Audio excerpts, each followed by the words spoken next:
Chapitre 5.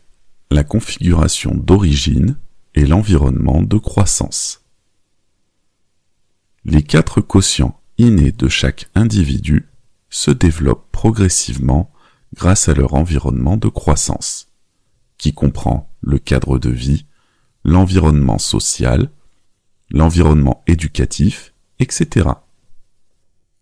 Les 4 quotients sont comparés aux 4 types de minerais: l'or, l'argent, le cuivre et le fer. La quantité totale de chaque minerai et la teneur en métaux qu'il contient sont comparables au potentiel inné des 4 quotients d'une personne. Le développement et la culture des 4 quotients d'un individu sont comparables au traitement et à l'affinage de ces 4 minerais. Par conséquent, la quantité, la teneur en métal et les techniques de traitement et d'affinage de chaque minerai déterminent la pureté et la quantité de métal extrait. Plus la teneur en métal des minerais est élevée et meilleures sont les techniques de traitement et d'affinage, plus la pureté du métal extrait est élevée. Plus la quantité de minerais est importante et plus les travailleurs sont assidus, plus la quantité totale de métal extrait est élevée. La théorie du développement et de la culture des 4 quotients d'un individu est similaire. Nous ne nous étendrons donc pas sur ce point. Cette analogie n'est peut-être pas très exacte, car les êtres humains sont des êtres spirituels et leurs opérations physiques et mentales sont très profondes et dépassent l'entendement des gens ordinaires. La biologie moderne nous apprend que les enfants et les parents sont génétiquement semblables.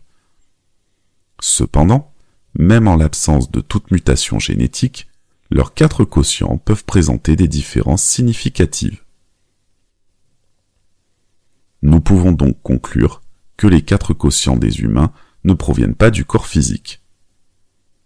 Le corps humain n'est qu'un instrument complexe et sophistiqué, tandis que les 4 quotients peuvent être séparés du corps.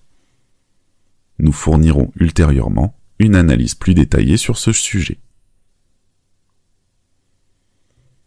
En outre, l'environnement de croissance est crucial. Le développement des 4 quotients peut varier d'une personne à l'autre dans des environnements de croissance différents. De nos jours, le système éducatif se concentre principalement sur le développement du quotient intellectuel des individus et sur l'acquisition de diverses compétences. En raison des variations du QI, on peut observer dès le plus jeune âge des différences significatives dans les résultats scolaires des individus. Bien entendu, le QI et le niveau d'éducation ne sont pas directement proportionnels. Certaines personnes n'ont suivi que l'enseignement primaire, mais leur QI est élevé. D'autres sont titulaires d'un diplôme universitaire, mais leur QI est médiocre.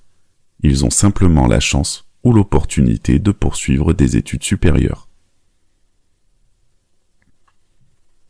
En raison du manque de développement du quotient émotionnel, dans le système éducatif actuel, le QE n'est développé et cultivé que dans une mesure limitée dans les environnements sociaux et familiaux. Seules quelques personnes dotées d'un QE élevé font preuve de qualités impressionnantes. Elles excellent souvent en tant que leaders, entrepreneurs ou cadres. Dans le système d'éducation scolaire actuel, le quotient spirituel n'est pratiquement pas développé. Seules quelques rares personnes dotées d'un QS élevé ont le potentiel de devenir de véritables scientifiques innovants ou des maîtres sages ayant atteint un niveau spirituel. Actuellement, les écoles promeuvent également dans une certaine mesure l'éducation au quotient moral. Toutefois, en raison d'une grave pénurie d'enseignants qualifiés et de l'absence d'un système de formation systématique et professionnel, le développement et la culture du QM sont relativement médiocres pour la plupart des gens. Seuls quelques rares individus dotés d'un potentiel de QM élevé peuvent réellement devenir des élites sociales et l'épine dorsale de la nation.